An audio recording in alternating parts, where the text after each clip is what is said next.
Mumbai police आयुक्तालयामध्ये NRI police स्टेशनच्या हद्दीत sector 42 सिवड्स येथे संगम गोल्ड नावाचं ज्वेलरी शॉप आहे.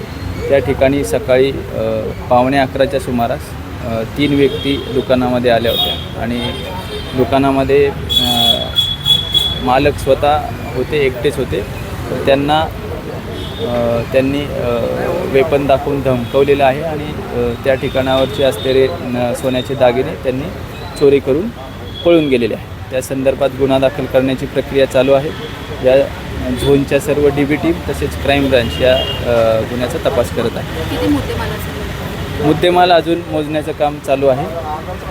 किती होते आणि कसे होते? 3 आरोपी आपल्याला दिसून येत आहेत. सद्यस्थितीमध्ये बुरखा घालून आलेले होते आणि त्यांनी शस्त्राचा धाक दाखवून चोरी केलेली आहे. काही फायरिंग वगैरे केलं असेल? नाही. किती पथक आले?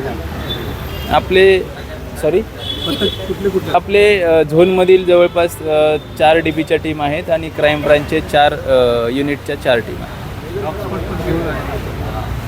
क्राईम ब्रांचचे डॉग स्क्वॉड आहे. बाकी FSL व्हॅन व्हिजिटसाठी आलेले आहे. बाकी सर्व टेक्निकल ॲनालिसिस चालू आहे. आरोपींची काही ओळख पटलेली आहे? सद्यस्थितीत नाही.